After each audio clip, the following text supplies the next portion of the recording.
கர்த்தருடைய பரிசுத்த நாமத்திற்கு ஸ்தோத்திரம் உண்டாவதாக. கர்த்தராகிய இயேசு கிறிஸ்துவின் நாமத்தில் உங்களுக்கு கிருபையும் சமாதானமும் உண்டாவதாக.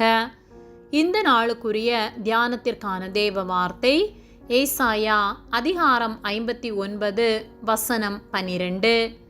எங்கள் மீறுதல்கள் உமக்கு முன்பாக மிகுதியாயிருந்து எங்கள் பாவங்கள் எங்களுக்கு விரோதமாய் சாட்சி சொல்லுகிறது. எங்கள் மீறுதல்கள் எங்களோடே இருக்கிறது, எங்கள் அக்கிரமங்களை அறிந்திருக்கிறோம். பிரியமானவர்களே, கர்த்தருடைய பிள்ளைகளாகிய நாம் நம்முடைய பாவ அக்கிரமங்களை விட்டு நம்முடைய மீறுதல்கள் எல்லாவற்றையும் கர்த்தரிடத்தில் அறிக்கை செய்து ஒவ்வொரு நாளும் நாம் பரிசுத்தத்தோடு வாழ வேண்டும்.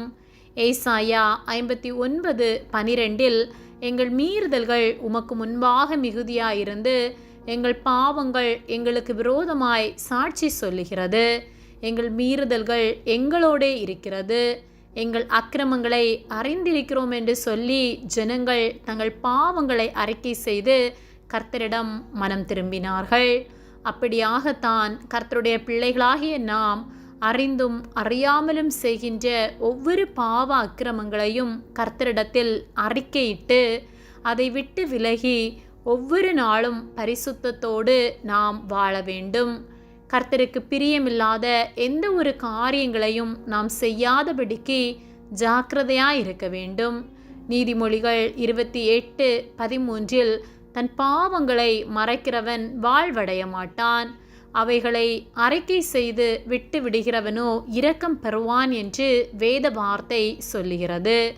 ஆகவே நாம் பாவம் செய்து அந்த பாவத்தை மறைத்து பின்னும் பாவம் செய்து கர்த்தர் அருவருக்கிற வாழ்க்கை வாழ்வோமானால் நாம் நரகாக்கினை அடைவோம். மாறாக கர்த்தரிடத்தில் நம்முடைய பாவங்களை அறிக்கை செய்து ஒவ்வொரு நாளும் நாம் அவருடைய பரிசுத்த இரத்தத்தினால் கழுவப்பட்டு பரிசுத்தமாய் வாழும்போது நாம் பரலோக வாழ்வை பெற்றுக்கொள்ள முடியும். ஆகவே ஒவ்வொரு நாளும் நாம் பரிசுத்தத்தோடு கர்த்தரை போல வாழ்வோம். நம்முடைய பாவங்களை மறைத்து நாம் பாவம் செய்யாதவர்களைப் போல வெளிவேஷமாய் செயல்படாதபடிக்கு கர்த்தர் நம் உள்ளிந்திரியங்களையும் அறிந்திருக்கிறார் என்று அறிந்து அறியாமல் செய்கின்ற ஒவ்வொரு பாவங்களையும் கர்த்தரிடத்தில் சொல்லி மனம் திரும்பி நம்முடைய பாவ வாழ்விலிருந்து திரும்புவோம். கர்த்தருக்கு பிரியமில்லாத எந்த காரியத்தையும் செய்யாதபடி ஜாக்கிரதையாயிருப்போம். கர்த்தர் நமக்கு உதவி செய்து நாம் பரிசுத்தமாய் வாழ நமக்கு ஆலோசனை தந்து நம்மை ஒவ்வொருவரையும் காத்து நடத்துவாராக. ஆமேன். ஜெபம். எங்களை அதிகமாக நேசித்து வழிநடத்தி வருகிற எங்கள் அன்பின் பரிசுத்த பிதாவே, இந்த நாளையும் நாங்கள் காணும்படியாக நீர் எங்களுக்கு ஜீவனை தந்து தயவு பாராட்டி எங்களை பாதுகாத்து பராமரிக்கிற உம்முடைய அன்பிற்காக நாங்கள் உமக்கு நன்றி செலுத்துகின்றோம்.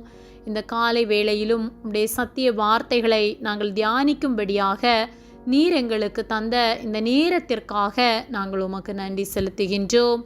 நாங்கள் தியானித்த வார்த்தையின்படியே நாங்கள் ஒவ்வொருவரும் பாவ வாழ்வை விட்டு விலகி மனம் திரும்பி உம்முடைய வார்த்தைகளின்படி நடக்க நீர் எங்களுக்கு உதவி செய்யும்படியாய் ஜெபிக்கின்றோம். உம்முடைய பரிசுத்த இரத்தத்தினால் கழுவி எங்களை சுத்திகரிக்கும்படியாய் ஜெபிக்கின்றோம். உம்முடைய பிள்ளைகளாய் ஒவ்வொரு நாளும் நாங்கள் வாழ உம்முடைய நாமத்தை மகிமைப்படுத்தி வாழ எங்களுக்கு உதவி செய்யும்படியாய் ஜெபிக்கின்றோம். உதவி செய்கிற உம்முடைய அன்பிற்காக உமக்கு நன்றி செலுத்துகின்றோம். இயேசுவின் நாமத்தில் ஜெபிக்கின்றோம் ஜீவனுள்ள நல்ல பிதாவே, ஆமேன். கர்த்தர் உங்களை ஆசீர்வதிப்பாராக.